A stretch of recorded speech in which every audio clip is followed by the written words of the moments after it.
Welcome back to Body Beautiful. With us today, we have plastic surgeon Dr. Joseph Mealy. We'll be taking your calls, answering your questions about breast surgeries. Call us right now, 415-561-8753. We're also going to be posting the phone number to the doctor's office, so be ready to take that down as well. And remember, any advice we give you today, please consult your own physician first. All right, Dr. Mealy, we talked about breast aug in the first segment, so let's talk breast reduction. Okay. Who's a good candidate for breast reduction? For breast reduction, a lot of times we're doing it not just to reduce the size of the breast, but to reduce symptoms. So a lot of patients have neck pain, back pain, pain in the breast, tenderness in the breast, ruts in their shoulders from their bra straps, or even rashes underneath, especially in the summer months with the skin on the skin. Yeah. So people who have those sort of symptoms usually can get relief from breast reduction. How is breast reduction performed? It's done through the same incisions we use for breast lift, because part of when we're reducing the breast is to get it back up where we want it to be. Right. Usually with larger breasts, most of the volume is way down at the bottom, and it may even, the majority of the breast size may be below the fold of the breast. We want to put that back where it belongs.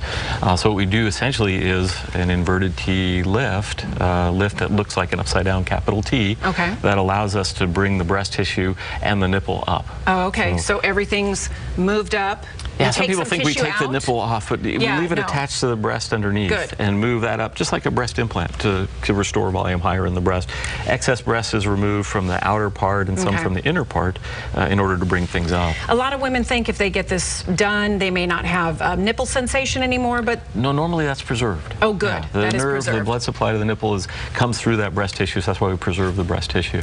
We talked about augmentation and how long it would take after the surgery to get back. Now, is breast reduction any more time or less time, really? I'm amazed how many patients. Well, it's more invasive. It's a bigger surgery because we're removing stuff. We're not just making a little pocket and putting an implant in. But since we're not stretching the tissues, it's not as uncomfortable. And I'm amazed how many patients in the recovery room after their surgery already feel better. Really? Because their neck feels better, their back feels better. Yeah, their symptoms go away right away. And I know you have that T-scar, so how long until the scars start looking a little better? Well, you know what's interesting is the saggier the breast before, the shorter the scars I need. Really? Oh, that's good. So the scar underneath I need, but the vertical scar that goes between the areola and the part underneath the breast, I can eliminate that if the nipple is very, very low to start with. Fantastic. And that's really the scar that bothers folks. Yeah, definitely, that would be the one. Are there any alternatives to breast reduction? Can women do anything else? Well, the one you'll see is things like liposuction and such. It's not really a good alternative unless you're like a C going to a B and you don't have any sagging. The problem is breast tissue itself is very fibrous. It's hard to remove with liposuction. And the other is usually the skin has been overstretched. So if we're just taking more volume out, it tends to sag more.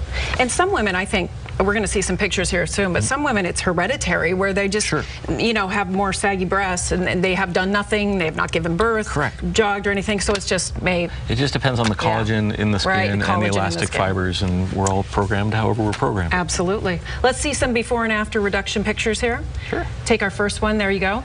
So you can see there's a little scar running up and down in this case from below the little black square to the bottom. Yes. So with these procedures, there's an incision around the areola, the nipple, where we've moved things up because it has new neighbors.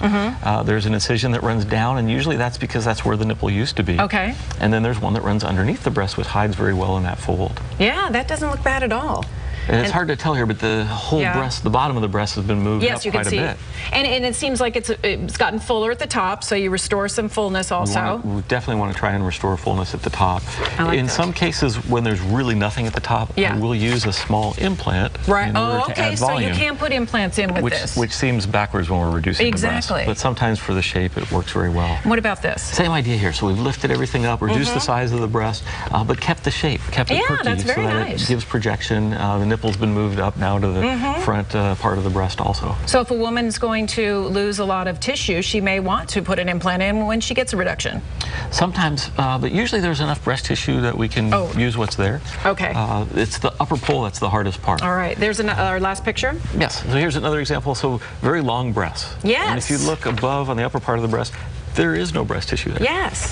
So we're able to move some of that breast tissue up, restore some volume on the upper pole, and certainly reposition the nipples. Here, she had grade 3 ptosis. Grade 3 means the nipples are all the way south. Oh, yeah. So we're able to move them back up to the front and above the fold, which is grade 1, where they should be. Now, can women do this with other procedures? Let's say they come in, again, after they've given birth. Can they come in and do the reduction with a tummy tuck and kind of get everything done at once? Sure. There are times when we do that. We call them mommy makeovers, working on the breasts and the bellies. And most commonly, we're doing breast augmentation or lift, but sometimes we're doing reductions. Because there are some women whose breasts get bigger with pregnancy and then it doesn't go away. Right. Fascinating. All right, if you want more information about this or any other procedure, you can call Dr. Mealy, 925-943-6353, or you can check him out on the web at either drmealy.com or sanfranciscobreast.com. We will be right back with Body Beautiful.